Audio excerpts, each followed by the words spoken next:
माधव 2 दिन हो गए बिना कुछ खाए हुए, और जरा इन खाली बर्तनों की तरफ भी अपनी नजर डालिए। आखिर कब तक हम बिना खाए जिंदा रहेंगे? पूरे गांव में सिर्फ हमारा ही ऐसा परिवार है जहां हफ्ते में 3 दिन चूल्हा सिर्फ राख उगलने के लिए जलता है। गांव में और भी लोग हैं जो तरह तरह के भोजन करते हैं, और हम यहाँ 2 वक्त की रोटी के लिए तरसते हैं। राधा, तुम जानती हो कि मेहनत करने में मैं कभी पीछे नहीं हटता। भोर होने से पहले ही जंगल निकल जाता हूँ और दिन ढलने पर भारी गट्ठर लेकर लौटता हूँ। लकड़ी काटना हमारे पुरखों की पहचान रही है और इसी काम से हमारा घर चलता आया है। हालात आज कठिन है, ये मैं भी समझता हूँ, लेकिन मेहनत कभी व्यर्थ नहीं जाती, उसका फल जरूर मिलता है। तुम चिंता मत करो, आज मैं जंगल के उस हिस्से में जाऊंगा जहाँ की लकड़ी शहर में अच्छे दामों पर बिकती है। बस थोड़ा धैर्य बनाए रखो, ईश्वर सब ठीक कर देंगे। धैर्य? मैं 10 साल से धैर्य ही रखे हुए हूँ माधव। अब आपकी ये बातें मुझे समझाने वाली नहीं लगती। लकड़ी काटने के अलावा भी बहुत काम होते हैं। किसी जमींदार के यहाँ काम कर लो या शहर जाकर कोई नौकरी ढूंढ लो। इस काम में तुम बस अपने शरीर को ही खराब कर रहे हो। हालत तो वैसे ही है। मैं अब रोज रोज भूखे रहने से थक गई हूँ। मुझे कुछ बड़ा नहीं चाहिए, बस इतना चाहती हूँ कि हम दोनों रात को आराम से सो सके, बिना ये सोचे कि सुबह खाने को कुछ होगा या नहीं। ठीक है राधा, अगर तुम्हें लगता है कि मेरी मेहनत कम पड़ रही है तो मैं अब दूसरा रास्ता भी खोजूंगा। आज से ही नए काम की तलाश शुरू कर दूंगा। लकड़ी काटने के साथ साथ गांव के जमींदार से भी बात करूंगा कि उनके यहाँ कोई और काम मिल सके। मैं नहीं चाहता कि तुम्हारी आंखों में उदासी रहे। मैं वादा करता हूँ हालात से हार नहीं मानूंगा। बस आज का दिन किसी तरह निकाल लो। शाम को जब लौटूंगा तो शायद कोई अच्छी खबर लेकर आऊं। अब जरा मुस्कुरा दो, तुम्हारी मुस्कान ही मेरे लिए सबसे बड़ा सहारा है। तभी दरवाजे पर अचानक धीमी सी खटखटाहट सुनाई दी। माधव उठकर बाहर गया। सामने एक वृद्ध साधु खड़ा था। चेहरे पर अजीब सी शांति थी और आंखों में तेज, मगर शरीर थका हुआ और दुर्बल लग रहा था। साधु ने नम्र स्वर में कहा, बेटा, क्या इस थके हुए यात्री को थोड़ा ठंडा पानी मिल सकता है? बहुत दूर से चला आ रहा हूँ, शरीर साथ नहीं दे रहा, गला सूख गया है, पैरों में छाले पड़ गए हैं। अगर घर में थोड़ा सा अन्न हो तो दान कर दो। ये किसी वैभव की चाह नहीं, बस एक साधारण निवाला मिल जाए ताकि आगे की राह तय कर सकूं। ईश्वर तुम्हारी सेवा देख रहा है और वह तुम्हारे घर में कभी अभाव नहीं आने देगा। प्रणाम महात्मा जी, आपके चरण इस कुटिया तक आए यही मेरा सौभाग्य है। पर सच कहूँ तो मेरे पास आपको अर्पित करने के लिए एक दाना भी नहीं बचा है। हम स्वयं कल से भूखे हैं। इस झोपड़ी में अब बस खाली बर्तन और अभाव ही रह गए हैं। फिर भी आपको प्यासा लौटते मैं नहीं देख सकता। मैं अभी भीतर से शीतल जल ले आता हूँ। अन्न ना दे पाने का मुझे बहुत खेद है, कृपया मुझे क्षमा कर दीजिए। मन को व्याकुल मत होने दो। दान का मूल्य धन से नहीं, भावना से आंका जाता है। हमारी आंखों में जो करुणा है वह किसी भी भोग से बढ़कर है। जल ले आओ, वही मेरे लिए अमृत समान होगा। मनुष्य की पहचान भाव में ही होती है। तुमने कमी में रहते हुए भी अतिथि धर्म निभाया है। जाओ बेटा, जल ले आओ, मैं यही प्रतीक्षा करूंगा। तुम्हारी सरलता ने मेरे हृदय को छू लिया। माधव ने जैसे ही योगी को जल पिलाया, योगी का चेहरा चमक उठा। प्रसन्न होकर उन्होंने माधव की ओर देखा और कहा, माधव, तुम्हारी सेवा भावना देखकर मैं बहुत खुश हूँ। इसलिए मैं तुम्हें ऐसे वरदान देने वाला हूँ जो साधारण मनुष्यों की पहुँच से बाहर हैं। वो भी तुम चाहो सच हो जाएगा। अपनी पहली इच्छा बताओ पुत्र, लेकिन याद रखना इन वरदानों का उपयोग सोच समझ कर करना। धन, वैभव, आयु या शक्ति तो भी मांगोगे तुम्हारा होगा। महात्मा जी, आपने मुझे एक बड़ी दुविधा में डाल दिया है। इच्छाएं तो मन में बहुत हैं, लेकिन मैं अपने विवेक से निर्णय लेना चाहता हूँ। मेरी पहली अभिलाषा यही है कि मेरी यह कुल्हाड़ी, जिसे मैं अपने प्राणों से भी अधिक मानता हूँ, विशेष शक्ति से युक्त हो जाए। जो भी व्यक्ति इसे मेरे आदेश के बिना हाथ में ले वह इसे छोड़ ना सके, और यदि कोई इसे चलाना आरंभ कर दे तो वह तब तक रुक ना पाए जब तक मैं स्वयं उसे रुकने का संकेत न दूं। क्या आप मुझे ऐसा अनोखा वरदान दे सकते हैं? मुझे विश्वास है कि यह वरदान आने वाले समय में मेरे लिए बहुत उपयोगी सिद्ध होगा। यह सचमुच एक विचित्र इच्छा है। भी दिए गए वचन के अनुसार तथास्तु। अब से तुम्हारी कुल्हाड़ी पूरी तरह तुम्हारे आदेश के अधीन रहेगी। तुम्हारी अनुमति के बिना कोई उसे छोड़ नहीं पाएगा, और एक बार चल पड़ी तो तुम्हारे कहे बिना रुकेगी नहीं। फिर योगी ने माधव की ओर देखा और बोले, समय न गंवाओ और अपनी दूसरी इच्छा प्रकट करो। ध्यान रहे, तुम्हारे पास अब केवल एक ही वरदान शेष है। चाहो तो सोने की खाने मांग लो, ऐसा महल जो बादलों से बातें करे।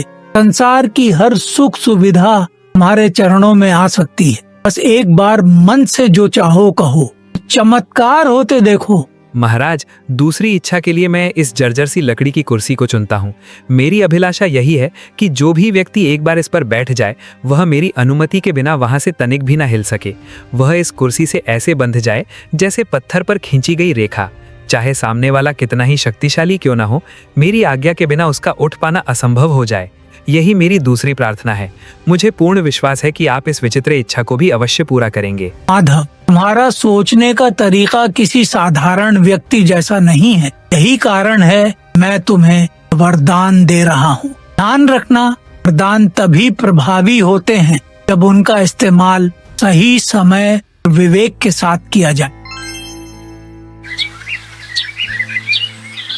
साधु बाबा के चले जाने के बाद राधा, जो अब तक चुपचाप सब सुनती रही, अचानक गुस्से और चिंता की ज्वाला बनकर फट पड़ी। उसे ऐसा लगा कि माधव ने अपनी समझदारी की बजाय अपनी मूर्खता से ही सुनहरे भविष्य को खतरे में डाल दिया है। सुख मांग लो, और आपने क्या चुन लिया? एक कुल्हाड़ी और एक पुरानी कुर्सी। क्या इन बेजान चीजों से हमारा पेट भर जाएगा? क्या इन वरदानों से हमारे सिर पर पक्की छत आ जाएगी? मैं यहाँ एक एक दाने के लिए परेशान हूँ, और आपने ऐसे वरदान मांग लिए जिनका कोई मतलब ही नहीं। आज आपने साफ दिखा दिया कि आप आगे बढ़ने के बारे में सोच ही नहीं सकते। काश उन वरदानों को मांगने का अवसर मुझे मिला होता, तो आज यह झोपड़ी नहीं, एक मजबूत घर होता। राधा, जो तुम अब देख रही हो वह केवल साधारण चीजें हैं, पर मैं जो देख रहा हूँ वह हमारी सुरक्षा की जड़ें हैं।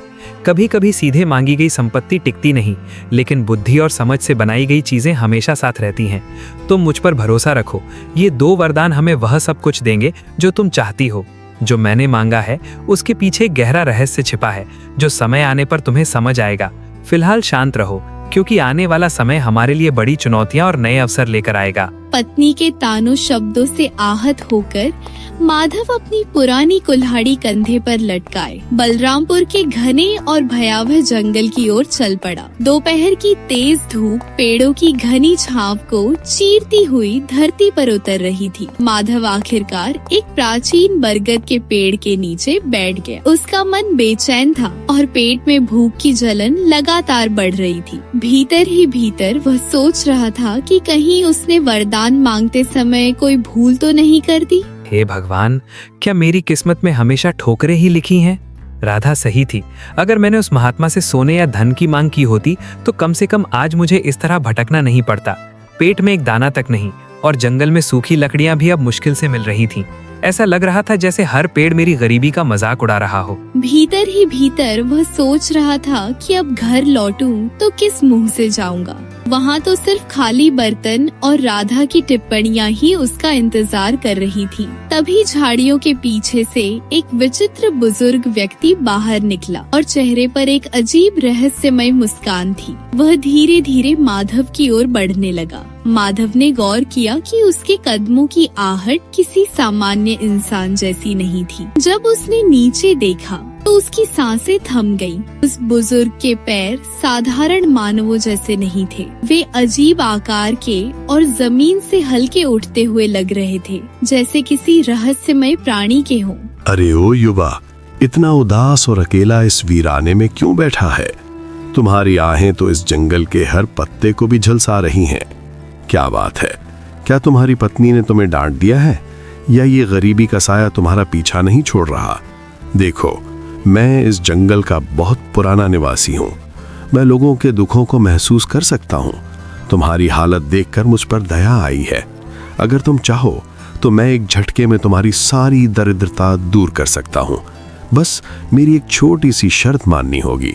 बताओ, क्या तुम तैयार हो अपनी किस्मत बदलने के लिए? प्रणाम महानुभाव। आप इस घने जंगल में अचानक कहाँ से प्रकट हुए, और आपको यह कैसे ज्ञात हुआ कि मैं अपनी पत्नी के तानों से व्यथित होकर यहाँ बैठा हूँ? माधव ने संकोच और भय के साथ पूछा। आपकी बातें सुनकर मन में अजीब सी शंका उठ रही है, और ये आपके चरण, आप किसी साधारण मनुष्य जैसे प्रतीत नहीं होते। कहीं आप वही मायावी प्राणी तो नहीं जिनकी कथाएं हमारे बुजुर्ग सुनाया करते थे, जो लोगों को लालच दिखाकर उनका सब कुछ छीन लेते हैं? आपसे बात करने में मुझे भय लग रहा है, फिर भी मेरी जिज्ञासा शांत कर दीजिए। आप वास्तव में कौन हैं और मुझसे आखिर चाहते क्या है मालिक? तुम तो बड़े समझदार निकले लकथारे। हाँ, तुमने ठीक ही पहचाना। मैं इसी मायावी लोक का अधिपति हूँ। लेकिन भयभीत मत हो, मैं तुम्हें हानि पहुंचाने नहीं बल्कि तुम्हारी किस्मत संवारने आया हूँ। देखो, मेरे पास सोने की मोहरों से भरी 3 थैलियां हैं। इन्हें अपने साथ ले जाओ और अपनी पत्नी की हर इच्छा पूरी करो। भरपेट भोजन करो, अच्छे वस्त्र पहनो और इस झोंपड़ी की जगह एक भव्य घर खड़ा कर लो। बदले में मुझे केवल इतना चाहिए कि आज से ठीक 1 वर्ष बाद तुम मेरे साथ मेरे लोक चलोगे और वहां मेरी सेवा करोगे। 1 पूरे साल की पूरी आजादी और अपार धन। सोचो, ये सौदा इतना भी बुरा नहीं है। माधव समझ चुका था कि यह मायावी प्राणी उसे अपने जाल में फंसाने की कोशिश कर रहा है। फिर भी घर की बदहाली और राधा के कटु शब्द उसके मन में गूंज उठे और उसका संकल्प डगमगाने लगा। उसने मन ही मन सोचा कि क्यों न अभी इस धन को स्वीकार कर लिया जाए और समय आने पर अपने वरदानों की सहायता से इस राक्षस का सामना किया जाए। आपकी बातों में सच्चाई तो है। रोज रोज भूख सहने से अच्छा है कि 1 साल राजाओं जैसी जिंदगी जी ली जाए। मेरी पत्नी हमेशा यही कहती रही है कि मैं उसके लिए कुछ नहीं कर पाता। कम से कम इन मोहरों से उसे 1 साल की खुशियां तो मिल सकेंगी। हाँ, एक डर मन में जरूर है, जब 1 साल बाद आप मुझे लेने आएंगे तब मेरी पत्नी और बच्चों का क्या होगा। लेकिन शायद तब तक कोई रास्ता निकल आए। जो लिखा है वही होगा। मैं आपके सौदे के लिए तैयार हूँ। मुझे वे सोने की थैलियां दे दीजिए ताकि मैं अपनी बदहाली से बाहर निकल सकूं। 1 साल पूरा होते ही मैं आपके साथ चलने का वचन देता हूँ। बहुत बढ़िया, मुझे तुम्हारी समझदारी भा गई लकड़हारे। ये लो, सोने से भरी 3 थैलियां। इनमें इतनी संपत्ति है कि तुम कई जन्मों तक चैन से जीवन बिता सको। जाओ, अपने जीवन के हर क्षण का सुख उठाओ, ऐश करो, दान पुण्य करो या जो मन चाहे वो करो। लेकिन ये बात स्मरण रखना, ठीक 1 वर्ष बाद इसी स्थान पर और इसी समय मैं तुम्हें लेने आऊंगा। यदि तुमने बचने या भागने का विचार भी किया तो मेरा कोप पूरे गांव पर टूटेगा। अब जाओ और अपनी पत्नी को ये खुशियां सौंप दो। हमारी अगली भेंट 1 साल बाद होगी। तब तक के लिए विदा। माधव भारी मन और थैलियों की भरमार के साथ घर लौटा। रास्ते में उसने मिठाइयाँ, ताजे फल, मछली और नए कपड़े खरीदे। राधा, ओ राधा, देखो तुम्हारे लिए मैं क्या लाया हूँ। अब तुम्हें कभी भूखा नहीं सोना पड़ेगा और न ही फटे पुराने कपड़ों में रहना पड़ेगा। ये देखो, बाजार से तुम्हारे लिए रेशमी वस्त्र और स्वादिष्ट पकवान, और ये लो, सोने की मोहरों से भरी थैलियां। अब हम इस पुरानी झोपड़ी को तोड़कर एक भव्य घर बनाएंगे। पूरे बलरामपुर में हमारे जैसा कोई अमीर नहीं होगा। अब मुस्कुराओ और अपनी नाराजगी भूल जाओ, क्योंकि तुम्हारे पति ने तुम्हारी हर इच्छा पूरी करने का रास्ता खोज लिया है। अरे, ये सब क्या है माधव? सुबह तक आपके पास एक कौड़ी भी नहीं थी और अब दोपहर होते होते आप सोने की थैलियां लेकर आए। क्या आपने कहीं चोरी की है या किसी का खून किया है? इतने सारे पैसे आपको भला कौन दे सकता है? और ये मिठाइयाँ, ये कपड़े, मेरा तो सिर ही चकरा रहा है। सच सच बताइए, ये धन कहाँ से आया है? कहीं ऐसा ना हो कि इन सुखों के बदले हमें कोई बहुत बड़ी कीमत चुकानी पड़े। मुझे आपकी आंखों में वह खुशी नहीं दिख रही जो इतनी दौलत मिलने पर होनी चाहिए। आप कुछ तो छुपा रहे हैं, है ना? राधा, तुम बहुत सवाल पूछती हो। मैंने कोई चोरी नहीं की है। मुझे जंगल में एक बड़ा काम मिला है और उसके मालिक ने मुझे ये धन और चीजें पहले ही सौंप दी हैं। उन्होंने कहा कि मैं 1 साल तक आराम से रहूं और फिर उनके काम पर लौटूं। बस तुम इतना समझ लो कि अब हमारे अच्छे दिन आए हैं। आने वाले 1 साल में हम वह सब करेंगे जो हमने कभी सोचा भी नहीं था। भविष्य की चिंता आज क्यों करें? अभी बस इस भोजन का आनंद लो, अपनी खुशियां मनाओ और बाकी सब मुझ पर छोड़ दो। राधा खुशी से झूम तो रही थी, पर उसके मन के किसी कोने में एक अनजाना सा भय ठहर गया था। समय अपनी रफ्तार से बहता रहा और हर गुजरता दिन उनके लिए नई उम्मीदों और अनजाने प्रश्नों के साथ आने लगा। माधव, आज साल का आखिरी दिन है और आप सुबह से पागलों की तरह इस पुरानी कुल्हाड़ी को क्यों खोज रहे हैं? हमारे पास अब सोने की कमी नहीं है, फिर भी आप इस फटी पुरानी कुल्हाड़ी और लकड़ी की बेकार कुर्सी को अपनी जान से ज्यादा संभाल कर रखते हैं। मुझे सच सच बताइए, वह मालिक कौन है जिसने आपको इतना धन दिया और आज वह आपको कहाँ ले जाने वाला है? आपकी चुप्पी मुझे अंदर ही अंदर खा रही है। क्या हम हमेशा के लिए जुदा होने वाले हैं? अगर ऐसा है तो मुझे यह दौलत नहीं चाहिए। मुझे सिर्फ अपने पति का साथ चाहिए। क्या आप मुझ पर इतना भी भरोसा नहीं करते कि अपनी परेशानी मुझे बता सके? राधा, तुम व्यर्थ ही घबरा रही हो।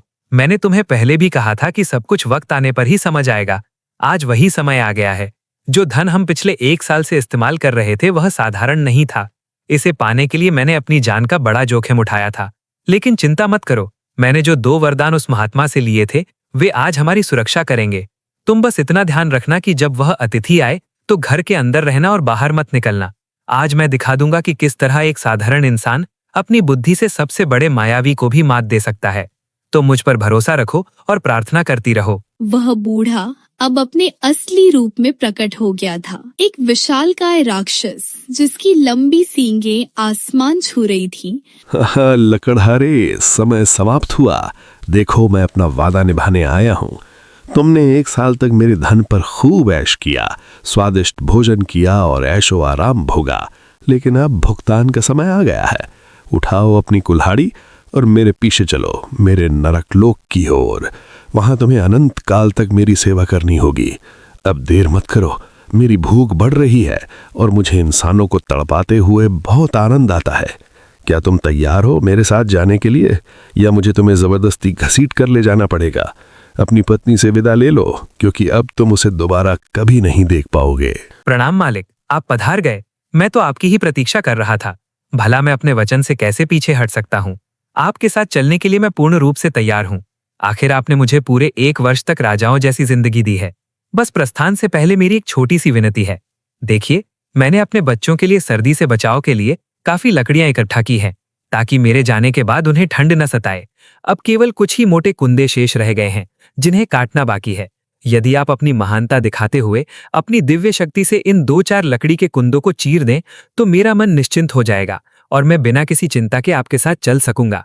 आपके लिए तो यह क्षण भर का कार्य है। अपने सेवक पर इतना सा अनुग्रह कर दीजिए। तुम इंसान सच में बहुत भावुक होते हो। विदा की घड़ी में भी लकड़ियों की चिंता कर रहे हो।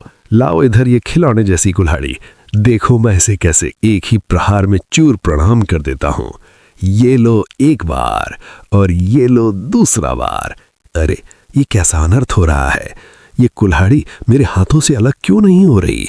मैं इसे छोड़ने की कोशिश कर रहा हूँ, लेकिन ये तो और कसती जा रही है। मेरी उंगलियां जकड़ चुकी हैं और मेरा शरीर मेरे वश में नहीं रहा। मेरे हाथ अपने आप वार पर वार किए जा रहे हैं। मैं रुकना चाहता हूँ, लेकिन ये रुकने का नाम नहीं ले रहे। मेरी शक्ति व्यर्थ हो रही है। लकड़हाने, तूने मेरे साथ क्या चाल चली है? मुझे अभी रोक दे। अगर ये नहीं रुका तो इस स्थान का विनाश निश्चित है। अरे मालिक, इतनी जल्दी दम फूल गया? आप तो अभी कह रहे थे कि यह काम आपके लिए बच्चों का खेल है। चलाइए मालिक, अभी तो ढेर सारी लकड़ियां बाकी हैं। शायद आप यह बात भूल गए कि इस कुल्हाड़ी को जो भी हाथ लगाएगा वह मेरी अनुमति के बिना इसे छोड़ न पाएगा, और जब तक मैं कहूंगा नहीं तब तक उसके हाथ थम नहीं सकते। अब काटते रहिए, रात भर यही करते रहिए। मुझे तो अब नींद आने लगी है। मैं जाकर थोड़ा विश्राम कर लेता हूँ। जब आपके हाथ कांपने लगे, जब शरीर जवाब देने लगे और सांसें टूटने लगे, तब मुझे पुकारना। तब तक इस मुफ्त की मेहनत का पूरा स्वाद चखिए, महाबली राक्षस। माधव, मुझे बचा लो। मैं टूट चुका हूँ। तुम्हारी बुद्धि के सामने मेरी सारी माया बेकार साबित हो गई। मेरे हाथ अब साथ नहीं दे रहे। नसें फटने को हैं और सांसें सीने में अटक गई हैं। इस कुल्हाड़ी ने मुझे जकड़ लिया है और मैं चाहकर भी रोक नहीं पा रहा। मैं विनती करता हूँ, मुझे इससे मुक्त कर दो। मैं वचन देता हूँ कि तुम्हें अभी अपने लोक में नहीं ले जाऊंगा। तुम्हें एक नहीं बल्कि 1 और पूरा साल दे दूंगा। साथ ही 3 और सोने की थैलियां भी दूंगा। बस मुझे इस यातना से निकाल लो। अब मुझसे और एक बार नहीं हो पा रहा। मेरी शक्ति जवाब दे चुकी है। मुझ पर दया करो माधव। अच्छा, तो अब आप सही रास्ते पर आए हैं। 1 साल की मोहलत और सिर्फ 3 थैलियां? नहीं मालिक, इतना तो मेरी मेहनत की कीमत भी नहीं बनती। अगर आपको इस कुल्हाड़ी की कैद से आजाद होना है तो मेरी शर्त ध्यान से सुनिए। आप मुझे 5 सोने की थैलियां देंगे, साथ ही यह वचन भी देंगे कि अगले पूरे 2 साल तक आप इस जंगल, इस गांव और मेरे जीवन के आसपास भी नजर नहीं आएंगे। अगर आपने अपना वचन तोड़ा तो यह कुल्हाड़ी फिर से आपका इंतजार करेगी। शर्त मंजूर हो तो मैं इसे रुकने का आदेश दे दूंगा, वरना आप यूं ही लकड़ियां काटते रहेंगे जब तक आपकी सारी ताकत खत्म न हो जाए। मंजूर है, सब मंजूर है। 5 नहीं तुम 7 थैलियां ले लो, बस मुझे इस जादुई बंधन से मुक्त कर दो। मैं कसम खाता हूँ कि अगले पूरे 2 साल तक इस गांव की सीमा के पास भी नहीं भटकूंगा। न तुम्हारे घर न तुम्हारे जंगल की ओर मेरी परछाई भी नहीं पड़ेगी। देखो ये रही सोने की 7 थैलियां, मैंने अपनी माया से इन्हें तुम्हारे आंगन में प्रकट कर दिया है। अब और एक पल भी मुझसे यह यातना सहन नहीं हो रही। मेरी शक्ति टूट रही है, सांसें उखड़ रही हैं। अब दया करो माधव, इस कुल्हाड़ी को रुकने का आदेश दे दो। माधव ने शांत स्वर में कुल्हाड़ी को रुकने का आदेश दिया। उसी क्षण कुल्हाड़ी राक्षस के हाथों से छूटकर जमीन पर जा गिरी। राक्षस एक पल भी रुके बिना डर और अपमान से कांपता हुआ बिना पीछे मुड़े जंगल की गहराइयों में भाग गया। समय का पहिया फिर अपनी सामान्य चाल से घूमने लगा। दिन महीने बने और महीने सालों में बदलते चले गए। देखते ही देखते 2 साल का लंबा अरसा यूं ही बीत गया। माधव, आज पूरे 2 साल होने वाले हैं। पिछली बार आपने अपनी जादुई कुल्हाड़ी से उस राक्षस को परास्त कर दिया था, लेकिन मेरे मन में एक डर बैठ गया है कि इस बार वह पहले से कहीं ज्यादा तैयारी करके आएगा। क्या आपको नहीं लगता कि हमें यह गांव छोड़कर कहीं दूर चले जाना चाहिए? यह महल, यह ऐशो आराम सब व्यर्थ है अगर आप सुरक्षित नहीं हैं। मेरी रातों की नींद उड़ चुकी है। जरा सी आहट पर भी मुझे वही भयानक चेहरा दिखाई देने लगता है और दिल कांप उठता है। राधा, तुम व्यर्थ ही अपने मन को अशांत कर रही हो। भय शत्रु की सबसे बड़ी शक्ति होती है और मैं उसे यह शक्ति नहीं देना चाहता। मैंने उन महात्मा से जो वरदान मांगे थे वह केवल खिलौने नहीं थे, बल्कि आत्मरक्षा के अचूक अस्त्र थे। आज की शाम हमारे लिए एक नई परीक्षा है और मैं इसके लिए पूरी तरह तैयार हूँ। ओ लकड़हारे, बाहर आ। आज पूरे 2 साल हो चुके हैं और तेरा अंत खुद चलकर तेरे द्वार तक आ गया है। पिछली बार तूने अपनी इस मामूली सी कुल्हाड़ी से मुझे छल लिया था, लेकिन ये मत भूल कि एक ही चाल बार बार नहीं चलती। इस बार ना मैं तेरी किसी चीज को छूऊंगा, ना तेरी चालाक बातों में फंसूंगा। आज कोई सौदा नहीं होगा, कोई मोहलत। आज फैसला होगा और उसका अंजाम भी। अरे मालिक, आप आ गए। मैं तो कब से आपकी प्रतीक्षा कर रहा था। आप बाहर ही ठहर गए, शायद मेरे कारण। कोई बात नहीं, मैं तो पूरी तरह चलने के लिए तैयार खड़ा हूँ। पिछली बार जो कुछ हुआ उसके लिए मैं आपसे क्षमा चाहता हूँ। उसे एक नासमझी भरा मजाक ही समझिए। आइए अंदर पधारिए। आप इतनी दूर से आए हैं, थके होंगे। जाने से पहले थोड़ा विश्राम कर लेना ही उचित होगा। देखिए, मैंने आपके स्वागत के लिए आंगन में अपनी सबसे आरामदेह कुर्सी रखी है। बस कुछ पल वहां बैठ जाइए। मैं तब तक अपनी पत्नी से विदा ले लूं और अपना थोड़ा सा सामान समेट लूं, फिर बिना देर किए आपके साथ चल दूंगा। राक्षस माधव की बात सुनकर कुछ पल के लिए ठिठक गया। उसके मन में यह भाव आया कि शायद माधव ने आखिरकार हार मान ली है। उसने सावधानी से चारों ओर नजर दौड़ाई। न कहीं वह जादुई कुल्हाड़ी दिखाई दी और न कोई और हथियार। आंगन के बीच बस एक साधारण सी लकड़ी की कुर्सी रखी थी। लंबे सफर की थकान और माधव की विनम्रता देखकर राक्षस ने सोचा कि थोड़ी देर बैठ जाने में कोई हानि नहीं है। उसे लगा कि अब लकड़हारे को अपनी औकात समझ आ गई है। उसके होठों पर हल्की सी तिरछी मुस्कान आ गई। अच्छा है कि तूने समर्पण कर दिया, नहीं तो आज मैं बेहद क्रोधित था। तेरी बात मान लेता हूँ, मैं कुछ देर यहीं बैठ जाता हूँ, मगर ध्यान रहे, अगर तूने कोई चाल चली तो तेरा अंजाम बहुत भयानक होगा। कुर्सी तो सचमुच काफी आरामदेह है। अब जा, जल्दी से अपना सामान समेट ले और अपनी पत्नी को आखिरी बार देख ले। मैं यहीं बैठा तेरा इंतजार कर रहा हूँ। अरे मालिक, आपको यह कुर्सी पसंद आ गई? यह सुनकर मुझे सच में बहुत खुशी हुई। लेकिन क्या आप इसकी एक खास बात जानते हैं? बैठने में यह जितनी आरामदेह है, उठने में उतनी ही तकलीफदेह है। जरा एक बार उठने की कोशिश तो कीजिए। क्या हुआ मालिक, आप उठ क्यों नहीं पा रहे? आप तो हिलने का नाम ही नहीं ले रहे। लगता है आपको मेरी इस साधारण सी कुर्सी से कुछ ज्यादा ही लगाव हो गया है। शायद आप इससे अलग होना ही नहीं चाहते। मैं बताना भूल गया था, जो भी इस कुर्सी पर एक बार बैठ जाता है वह मेरी अनुमति के बिना यहाँ से हिल भी नहीं सकता। अब चाहे जितनी ताकत लगा लीजिए, यह कुर्सी आपको तब तक नहीं छोड़ेगी जब तक मैं न चाहूं। राक्षस ने अपनी पूरी ताकत झोंक दी। वह दहाड़ा, चीखा और अपनी सारी मायावी शक्तियां आजमा डाली, मगर कुर्सी अपनी जगह से रत्ती भर भी नहीं हिली। ऐसा प्रतीत होने लगा मानो वह कुर्सी का ही हिस्सा बन चुका हो। जितना अधिक वह छूटने के लिए छटपटाता, कुर्सी उतनी ही कसकर उसे जकड़ लेती। उसकी शक्ति धीरे धीरे जवाब देने लगी और अहंकार चूर चूर हो गया। आखिरकार थक हार कर वह फिर से गिड़गिड़ाने लगा। माधव, ये तूने मेरे साथ फिर क्या कर दिया? मुझे छोड़ दे, मैं इस कुर्सी से चिपक चुका हूँ। मेरी हड्डियां टटक रही हैं और शरीर टूटने लगा है। मुझे लगा था तू अब समझदार हो गया होगा, पर तू तो पहले से भी ज्यादा खतरनाक निकला। मुझे इस कैद से मुक्त कर दे। मैं वचन देता हूँ कि मैं तुझे कभी भी अपने लोक में नहीं ले जाऊंगा। ये दर्द अब सहा नहीं जा रहा। माधव, क्या तुझे मुझ पर जरा सी भी दया नहीं आती? मैं कसम खाता हूँ कि फिर कभी इस गांव, इस जंगल या तेरे जीवन के पास भी नहीं भटकूंगा। बस मुझे इस जादुई बंधन से मुक्त कर दे। दया की बात आप कर रहे हैं, जबकि खुद आप राक्षस हैं। आप तो मुझे समाप्त करने आए थे। देखिए मालिक, मैं कोई निर्दयी इंसान नहीं हूं, लेकिन अपनी रक्षा करना मुझे आता है। अगर आप इस कुर्सी की कैद से मुक्त होना चाहते हैं तो इस बार आपको पिछली बार से दुगनी कीमत चुकानी पड़ेगी। मुझे सोने की 14 थैलियां चाहिए और साथ ही यह पक्का वचन भी कि आप मुझे कभी अपने लोक में ले जाने की कोशिश नहीं करेंगे और मेरे जीवन में दोबारा दखल नहीं देंगे। अगर यह सौदा मंजूर है तो साफ साफ कहिए, मंजूर है? मुझे सब मंजूर है। 14 क्या, मैं तुझे 20 थैलियां दे दूंगा। बस मुझे यहाँ से मुक्त कर दे। मैं वचन देता हूँ कि मैं तुझे कभी भी अपने लोक में ले जाने की कोशिश नहीं करूंगा, ना ही तेरे जीवन में दोबारा कोई हस्तक्षेप करूंगा। तेरी बुद्धि के आगे मैं पूरी तरह हार मान चुका हूँ। ये ले, ये रहा तेरा धन। मैंने अपनी माया से सारी थैलियां यही प्रकट कर दी हैं। अब और एक पल भी मुझसे ये कैद सहन नहीं हो रही। मेरी शक्ति टूट रही है, सांसें उखड़ रही हैं। अब दया करो माधव।